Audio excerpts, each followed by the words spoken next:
నమస్తే. ప్రస్తుతం మనం బైరాగిగూడలోని శివపురి లేఅవుట్ వద్దనం. సో, ఇక్కడ మూసీ పరివాహక ప్రాంతాలకు సంబంధించి కొంతమంది ప్రజలు ఈ లేఅవుట్‌లో ఉండే వాళ్ళు ఎవరైతే ఉంటారో, సో, వాళ్ళు మూసీ బాధితులందరూ కలిసి సో, తెలంగాణ పృథ్వీరాజ్ అన్నని ఇన్వైట్ చేయడం జరిగింది. సో, "అన్న మీరు రండి, మాకు భరోసా కల్పించండి" అని చెప్పిన పరిస్థితి కనిపిస్తా ఉంది. అయితే మాట్లాడదాం మనతో పాటు తెలంగాణ పృథ్వీరాజ్ అన్న. అన్న నమస్తే అన్న. నమస్తే జయసల గారు. అన్న ఫస్ట్ ఈ ప్రజలు మీ దగ్గరికి ఎందుకు వచ్చారు? మిమ్మల్ని ఇక్కడ ఎందుకు పిలిపించుకున్నారు? అండ్ అన్న మీ మీ నుంచి ధైర్యం తీసుకోవాల్సిన అవసరం ఏమొచ్చింది ఇక్కడ ప్రజలు? ఎప్పటి నుంచి మేము జనాలు ఈ తెలంగాణ సమస్యల పట్ల అన్నిటి పట్ల తెలంగాణ పేద ప్రజల పట్ల ఎప్పటికప్పుడు మేము ప్రశ్నిస్తున్నాము. ప్రజల పక్షాన నిలబడ్డం కాబట్టి మా బోటలకు వాళ్ళకు మా బోటల మీద నమ్మకాలు ఉండి రమ్మంటారు. రాజకీయ పార్టీలు కొద్దిగా అటు ఇటు స్టాండ్స్ తీసుకుంటున్నాయి. ఒకసారి అధికారంలో ఉన్నప్పుడు ఒక తీరుగా, ప్రతిపక్షంలో ఉన్నప్పుడు ఒక తీరుగా కనుక మీలాంటి వాళ్ళు వచ్చి మాతో కనుక ఉండేది ఉంటే మేము కూడా ఇక్కడ కొట్లాడతాం అనేది అనుకుంటున్నారు. సో అనుకునే చాలా రోజుల నుంచి మాట్లాడుతా ఉన్నారు. చైతన్యం గురించి మొదలు పెడితే ఇక్కడ దాకా వీళ్ళు ఇక్కడ ఒక 5-6 కాలనీల జనం కలిసి ఇక్కడ వచ్చి వాళ్ళ ఒక దగ్గర కూర్చొని ఒక జేఏసీగా ఫామ్ అయ్యి ఇక్కడ నుంచి ఒక నెట్వర్క్ అంతా తయారు చేసేటువంటి సిచ్యువేషన్ తీసుకొచ్చి, అందుకనే మేము జనంతో ఉన్నాం కాబట్టి జనం సమస్యల గురించి మా బోటలను వచ్చి మాట్లాడమన్నారు కాబట్టి మేము ఇక్కడ దాకా వచ్చినాం. కానీ ఈ మూసీ పరివాహక ప్రాంతాల ప్రజలు అంటే మీరు చైతన్యపురి అని చెప్పేసి అక్కడ నుంచి ఇక్కడి వరకు కూడా, సో ఇప్పుడేమో గవర్నమెంట్ కంప్లీట్ గా సైలెంట్ అయిన పరిస్థితి కనిపిస్తుంది. ఇక్కడ కూడా అలాంటిది ప్రజలకు ఇంకా భయం ఎందుకు పోతలేదు? ఇలా నమ్మేటట్టు లేదు. వీళ్ళు ఎప్పుడు ఏం మాట్లాడతారో తెలియదు. రాత్రి ఆయనకి ఇంకేమైనా కలబడి ఇంకేమైనా వచ్చిందనుకో, ఈ మూసిలో పడవ పట్టుకొని ఆయన కుటుంబంతో కావచ్చు, మంత్రులందరిలో క్యాబినెట్ అంతా తీసుకొని అలా దావత్ చేసుకుందాం అనే ఆలోచన ఏమైనా వచ్చిందనుకో, అరే మరి పడవ ఎట్లా రావాలి, ఇటుకెళ్ళంటే గోదావరి నీళ్ళు పట్టుకు రావాలని చెప్పి, అది ఎట్లా రావాలంటే వీళ్ళందరినీ బయటికి వెళ్ళగొట్టాలని చెప్పని అట్లా ఏమైనా ఆలోచనలు వచ్చినాయి అనుకో, అటు వస్తే మళ్ళా ఇబ్బంది అవుతుంది కదా. ఇప్పటిదాకా వీళ్ళందరినీ నమ్మి ఇప్పుడున్నటువంటి ప్రభుత్వానికి కావచ్చు, ఆపోజిషన్ ఉన్నటువంటి వాళ్ళకు కూడా అందరికి జనాలందరికీ ఎవరికి వాళ్ళకు వాళ్ళ నమ్మకాలను బట్టి ఓట్లు వేసారు. కానీ వాళ్ళు ఎవరి మీద నమ్మకాలు లేవు ఇప్పుడు. అందుకని ప్రజలుగా మేమే మా బతుకులు కాపాడుకున్నందుకు, మా ఇండ్లు కాపాడుకుంటేందుకు మర్తా క్యానకర్త అన్నట్టుగా ఇప్పుడు మేము చచ్చిపోయే స్టేజ్ లో ఉన్నాం కాబట్టి మేము అందరం ఒకటైతాం ఇక్కడ నుంచి అక్కడ దాకా. రేపు ఎవరైనా నిజంగా ఇటువంటి ప్రయత్నం చేస్తే మేము తిరగబడి మా రైట్స్, మా హక్కులు మేము కాపాడుకోవాల్సిన పరిస్థితి తీసుకురావాలని చెప్పి వాళ్ళే ఆర్గనైజ్ అవుతా ఉన్నారు. మూసీ పరివాహక ప్రాంతాలు కావచ్చు, మూసీ పునర్వాసం కావచ్చు, సుందరీకరణ కావచ్చు, ఇవన్నీ వేరే వేరే పేర్లు చెప్పారు. సో దాంట్లో నిన్న రేవంత్ రెడ్డి గారు సో నల్గొండ సభలు కూడా మాట్లాడడం జరిగింది. సో ఇక్కడ లీలని తీసుకెళ్లి నల్గొండ ఫ్లోరిన్ బాధితులు లేకుండా చూస్తామని చెప్పి ఆ వ్యాఖ్యలు కూడా చేశారంటే అవుతుంది అనుకుంటారు అసలు మూసీ సుందరీకరణ? ఇది కరెక్ట్ చేయాలనుకుంటే ఇది చేయాల్సిన ప్రాజెక్టే, చేయాలి కూడా, కాదనేది కూడా ఎవరు మాట్లాడతలేరు. కానీ ఉన్న పరంగా అన్ని పర్మిషన్లు ఉన్నటువంటి వాళ్ళను భయభ్రాంతులను చేసి దానికి ఒక ప్రణాళిక లేకుండా సిస్టమేటిక్ గా ఎక్కడ దాకా నీళ్ళు వస్తున్నాయి, ఏం సంగతి, మనం లోతు ఎంత మట్టి తీస్తే ఉపయోగం ఉంటుందా, లేకపోతే అసలు ఫస్ట్ ఆఫ్ ఆల్ ఇక్కడ నువ్వు మూసి కింది దాకా నువ్వు ప్రాపర్ నీళ్ళు ఇయ్యదలుచుకుంటే మాత్రం ఫస్ట్ ఈ ఫార్మాస్యూటికల్స్ లకి వెళ్ళి వచ్చేటువంటి అఫులెంట్స్ ఉన్నాయో వాటిని కనుక ఆపితే తప్ప దీనికి పరిష్కారం లేదు. ఇండస్ట్రియల్ వేస్ట్లను నువ్వు ఈ మూసి నాళాలకు వదులుతున్నారు కదా, వాటిని ఫస్ట్ ఆపాలే. అవే పెద్ద విషం చిమ్ముతున్నాయి. ఇలా వాయు కాలుష్యం కూడా జరుగుతున్నది. అండర్ గ్రౌండ్ వాటర్ కూడా పొల్యూట్ అవుతా ఉన్నది. ఇలా మున్సిపల్ వాటర్ 2 రోజులు రాకపోతే ఒకవేళ బోర్ వాటర్ వాడదామంటే అది మొత్తం గ్రీన్ కలరో లేకుంటే ఎల్లో కలరో వచ్చే సిచ్యువేషన్స్ ఉన్నాయి. సో నువ్వు ఇవి ఆపకుండా, ఇదంటే నువ్వు అనేది ఏంటంటే పుండోటి ఉంటే క్యాన్సర్ పుండుకు డోలో గోలేసినట్టుగా చేస్తున్నాడు ముఖ్యమంత్రి. ఇదంతా కాదు, దీని ఎంత పెద్ద కుట్ర. అక్కడ పోయి రెచ్చగొడుతున్నారు. హైదరాబాద్ వాళ్ళు చేయనిస్తలేరు అని అక్కడ రెచ్చగొట్టినట్టు ప్రయత్నం చేస్తున్నారు. కానీ అక్కడ కూడా నీకు ఇండస్ట్రీస్ మొత్తం ఉన్నాయి. అంటే పేద జనాల పొట్ట కొడుతందుకు వాళ్ళు ఏదో కష్టపడి ఇండ్లు కట్టుకుంటా ఆ ఇండ్ల కాడికి కూడా రానియకుండా నిర్వాసితులు చేసేటువంటి ప్రయత్నం చేస్తూ, నీకు నిజంగా కూడా ఒక ప్రణాళిక ప్లాన్ ఉండదు ఉంటే నువ్వు బయట ఎక్కడ నిజంగా కూడా ఒక పెద్ద నువ్వు ఒక కన్స్ట్రక్షన్ చేసి కనుక పెట్టేది ఉంటే పెట్టి అప్పుడు చూపిస్తే ఈ జనం కన్విన్స్ అయితే పోతారు.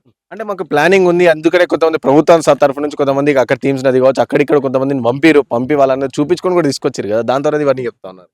అదే ఏం ప్లాన్స్? ఇప్పుడు నేను అదే కదా, 3000 మందిని థేమ్స్ నదిలో 3000 మందిని నిర్వాసితులు చేసేందుకు థేమ్స్ కాదు చెంగేచాంకు పోయిన వీళ్ళంతా మంత్రులు చాలా మంది వేరే కదా. అక్కడ వాళ్ళు చెప్పింది, అక్కడ రిపోర్ట్స్ ఏంటంటే 3000 మంది నిర్వాసితులు అయ్యే దగ్గర 4000 సార్లు ఆ మేయర్ పోయి ఆ జనంతో మాట్లాడి వాళ్ళకు ప్రాపర్ షెల్టర్స్, వాళ్ళకి ఎక్కడ కూడా వాళ్ళ లైఫ్ స్టైల్ కావచ్చు, వాళ్ళ స్కూల్స్ సంబంధించినట్టు కావచ్చు, ఏవి కూడా ఇబ్బంది కాకుండా వాళ్ళని మంచి ప్లేసెస్ లకు షిఫ్ట్ చేసేందుకు గన్ని సార్లు పోయి హోంవర్క్ చేసారు. ఇక్కడ ఎంతమంది తిరిగినారు?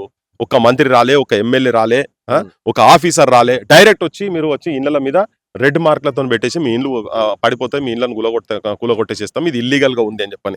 అందరికి పర్మిషన్లు ఉన్నాయి ఇక్కడ. ఇచ్చిన అన్ని గవర్నమెంట్ పర్మిషన్లతోనే జరిగినాయి.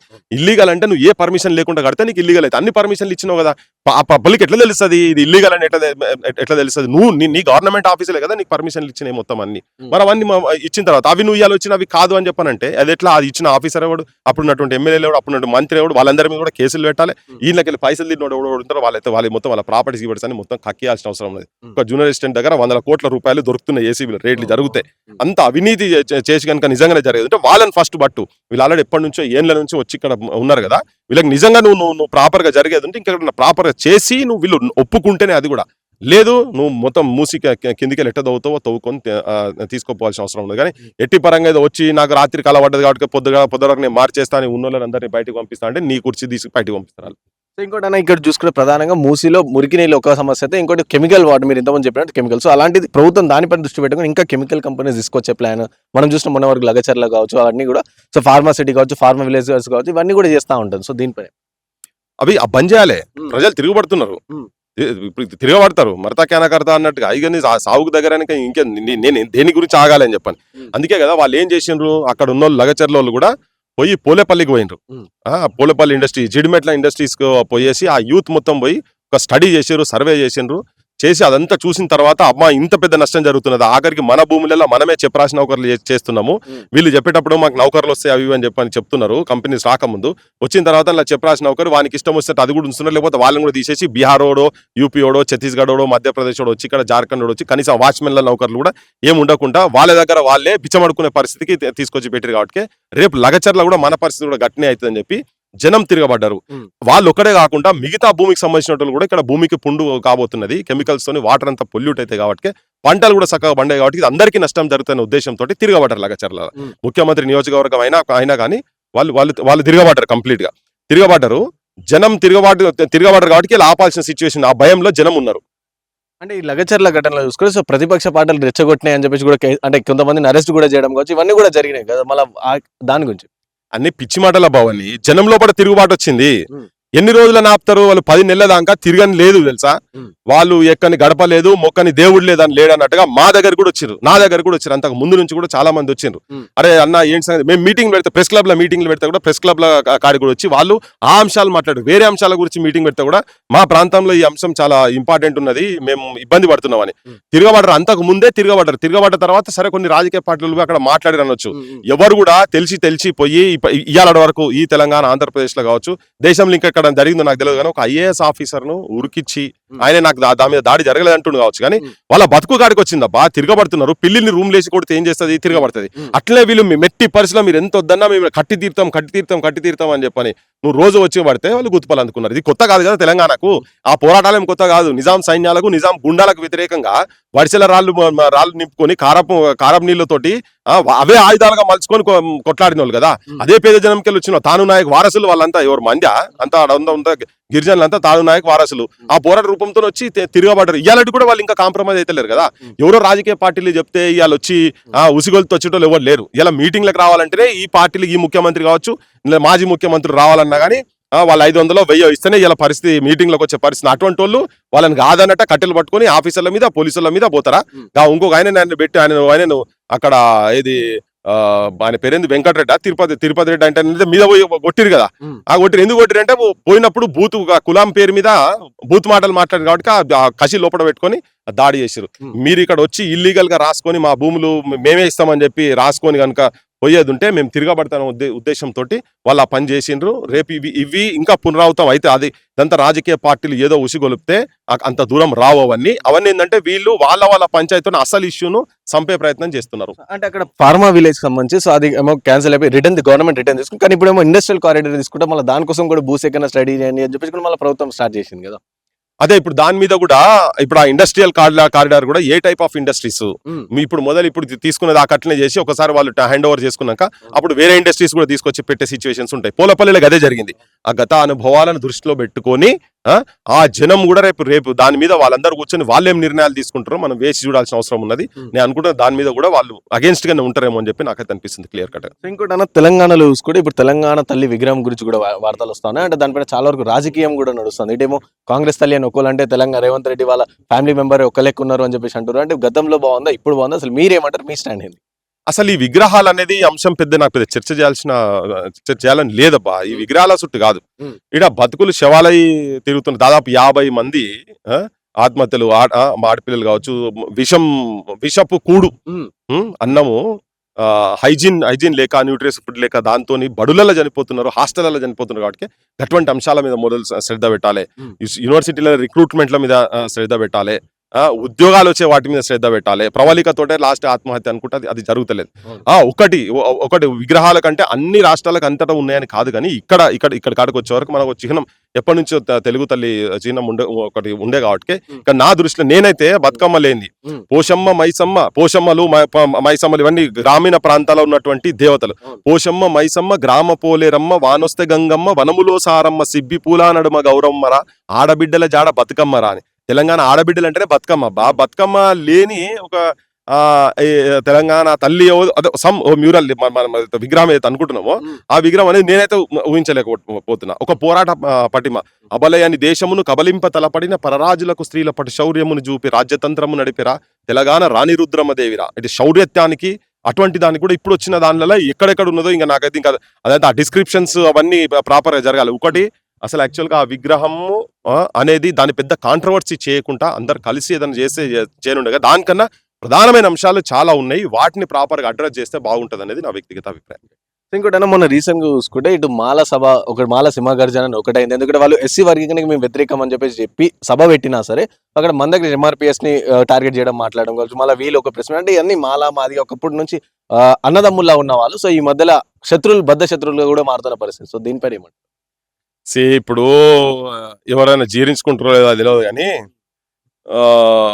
జాషువానే రాసిండు, కలదమ్మావరణ మంటరాని తన ఆకర్ణింపు మీ ఇండియా పొలమందుంగల మాలమాదుగలకు భూతేశుడే కాదు కృష్ణుని రక్షింపు దైవములు మస్తుగా బుట్టినను కలుపన్నేర 2 జాతులను అని. నేను ఒక సభలో చెప్పిన కలుపన్నేర 2 జాతులను అని చెప్పని ఎప్పుడైతే అన్నాడో ఆ జాషువా కవిత్వాన్ని మనం డిస్ప్రూవ్ చేయాలి.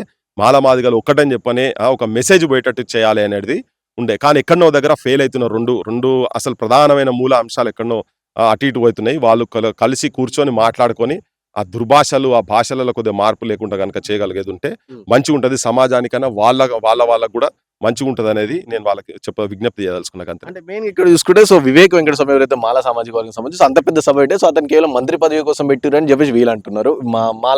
మాదిగ సామాజిక వర్గం వాళ్ళు అంటారు. వీళ్ళేమో మన దగ్గర కంప్లీట్ గా తీసుకెళ్ళి ఒక బానిసగా బీజేపీ బానిసగా మారిండు లేకుంటే ఇట్లా ఈ విధంగా అని చెప్పేసి అంటే పర్సనల్ గా వెళ్ళిపోతున్న పరిస్థితి. అదే ఇక వాళ్ళ పెద్ద మనుషులు ఆ కులాలలో ఉన్నటువంటి పెద్ద మనుషులు ఒక దగ్గర కూర్చొని అసలు సమస్య ఎక్కడుంది, మూలం ఎక్కడున్నది, ఆ వర్గీకరణ అంశం ఏంటిది, ఏం సంగతి అనేది వాళ్ళు ఒక దగ్గర ఒక టేబుల్ మీద వచ్చి కూర్చుంటే మంచిగా ఉంటది. లేకపోతే మిగతా జనాలు కూడా చూస్తున్నారు ఈ నాయకత్వానికి జనాన్ని మిగతా కులాలు కావచ్చు మిగతా సమాజం మొత్తం వీళ్ళ నాయకత్వంలో పనిచేసేందుకు వీళ్ళకి ఆ నాయకత్వ లక్షణాలు ఉన్నాయా లేవనేది కూడా జనం బేరే చేసుకునే పరిస్థితి ఉన్నది. కాబట్టి వాళ్ళ విజ్ఞులుగా ఆలోచించి వాళ్ళ పెద్దలందరూ ఒక దగ్గర కూర్చొని అంత తారా స్థాయి దాకా ఇంకా పోవద్దు, తూమై అనే కాడికి పోయి ఉట్టి తుప్పిర్ల కాడికి వెళ్ళి పోయి చేతల దాకా పోయేటట్టు కనబడుతుంది. అట్లా పోకుంటే చూసుకుంటే మంచిది, ఇద్దరికి మంచిది. సమాజం కూడా మిమ్మల్ని అబ్జర్వ్ చేస్తున్నారు. ఈ 2 కులాలు ఉన్నటువంటి పెద్ద మనుషులు అబ్జర్వ్ చేస్తారు కాబట్టి ఆ కోణంలో పోయి వాళ్ళు ఒక దగ్గర కూర్చొని కాంప్రమైజ్ ఎక్కడనైతే బాగుంటది అనేది మా కోరిక. సో ఫైనల్ గా కాంగ్రెస్ పార్టీ అధికారం వచ్చి సో 1 year అయిపోయింది. సో రేపటికి 1 year అయిపోతుంది కంప్లీట్ గా. సో ఇప్పుడు చూసుకుంటే ప్రజాపాలన విజయోత్సవ సభలు అని చెప్పేసి ఒకవైపు చేస్తాం అంటే ఇంకా హైదరాబాద్ చుట్టుపక్కల కూడా ఆల్మోస్ట్ మనం తిరుగుతున్న ప్లేసెస్ కూడా లైటింగ్ లో పెట్టడం కావచ్చు, ట్యాంక్ బండ్ పైన అంతగానో లైటింగ్ అంటే సంవత్సరం సక్సెస్ఫుల్లీ అయింది, సంవత్సరం పాలన సక్సెస్ఫుల్లీ అయిందని చెప్పి ఎయిర్ షోలు కావచ్చు ఇవన్నీ కూడా చేస్తాను. సో దీనిపైన ఏమంటారు? నేను ఎక్స్పెక్ట్ చేసినంత మాత్రం ఇంకా జరగలేదు. సంవత్సరం లోపట 2 లక్షల మందికి ఉద్యోగాలు ఇస్తా అన్నారు, ఇయ్యలేదు. ఏదో 50,000 54,000 53,000 ఉద్యోగాలు ఇచ్చినామని చెప్తా అన్నారు. సరే, దానిలో కాంట్రవర్సీ డెఫినెట్ గా ఉన్నది. అది గత ప్రభుత్వం ఇచ్చిన నోటిఫికేషన్ ఇస్తే నువ్వు ఫిల్అప్ చేసిన నువ్వు కొత్తగా చేసింది ఏం లేదు అనేది.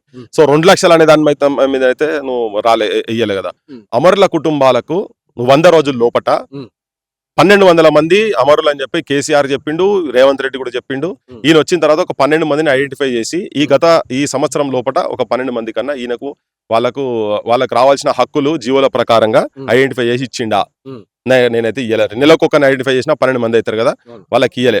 100 రోజుల లోపలనే మొత్తం చేసి అన్ని ఉద్యమకారులకు మొత్తం 250 గజాలు ఒక్కొక్కరికి ఇస్తా అని చెప్పిండు. ఒక్కరికి కూడా ఇయ్యలేదు. ఒక కోదండరాంకు మాత్రం ఎమ్మెల్సీ పదవి ఇచ్చిండు, నోట్ల బట్ట పెట్టిండు, బుక్క పెట్టిండు, కుస పెట్టిండు కోదండరాం అంతనే. కానీ సో కుటుంబాలకు ఇయ్యలేదు, యువతరానికి ఇయ్యలేదు. నిరుద్యోగులకు కూడా మీరు చదువుకున్న రోజులు 4,000 రూపాయలు పైసలు ఇస్తా అని చెప్పిండు, భూవ పెడతా అన్నాడు, ఇవన్నీ మాటలు చెప్పిండు కదా. అవన్నీ కూడా ఇప్పటిదాకా ఏం చేయలేదు. ఆ ప్రామిసెస్ అన్ని కూడా ఏం చేయలేదు. సో అట్లీస్ట్ కుటుంబాలకు సంబంధించినటువంటి అంశాలు కూడా పరిష్కారం, ఏ త్యాగాల పునాదుల మీద వీళ్ళ గవర్నమెంట్లు ఫామ్ అయినాయో, ఏ కుటుంబాలు బలిదానం ఇచ్చిన తర్వాత, ఏ కుటుంబాలు సఫర్ అయ్యి అది అమరుల కుటుంబాలు కావచ్చు, తర్వాత ఉద్యమకారులు కావచ్చు, వాళ్ళ త్యాగాల పునాదుల మీరు అధికారంలోకి వచ్చిన తర్వాత వాళ్ళని విస్మరిస్తున్నారు. వాళ్ళకి ఇచ్చినటువంటి మాటనే మీరు నిలబెట్టుకోలేకపోతున్నారు. ఆ నిలబెట్టుకోలేకపోతున్నారు కాబట్టి ఇంకా చాలా అంశాలు ఉన్నాయి తెలంగాణలో కూడా. ఇట్లా చచ్చిపోద్దు, ఇంకా ఆత్మహత్యలు జరగొద్దు అనేది నాకు ప్రగాఢంగా ఉండే. ఆ ఆత్మహత్యలు జరుగుతూనే ఉన్నాయి. ఇప్పుడు ఆత్మహత్యలు ఆగాల్సిన సిచ్యువేషన్స్ ఉన్నాయి. సో అవన్నీ జరుగుతలే కాబట్టి మా బోటలో కూడా ఏమున్నదంటే ఒక ఆర్టీసీ బస్సు ఒకటి ఇచ్చుడు కాదు, 2,500 వాళ్ళకి ఇస్తాను, గతమోడు అప్పులు చేసిన చెప్పిండు.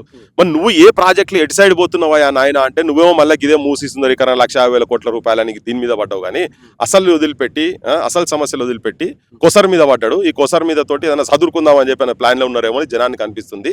అందుకనే పెద్దగా ఇప్పుడు నువ్వు నిజంగా సక్సెస్ఫుల్ అయ్యేది ఉంటే మేమే దీపాలు పట్టుకొని దీపాలు చేసుకుంటాం, జనమే దీపాలు చేసుకుంటారు. అరే ఈ ప్రభుత్వం వచ్చినాక మా జీవితాల చీకటి మా బతుకులలో వెలుతురు వచ్చింది రాబాయ్ అని చెప్పని చేసుకుంటారు. అట్లా కాకుండా వీళ్ళే లైట్లు పెట్టి అక్కడిక్కడ పోతే ఇలా ఉస్మానియాలో పోతే అసలు వీధి లైట్లే లేవు ఉస్మానియాలో. గవి పోయి చూడరు జరా, అటువంటి వాటి పెట్టురు, అటువంటి చేయండి అని చెప్పని మేము చెప్తాము. అంతే. Thank you.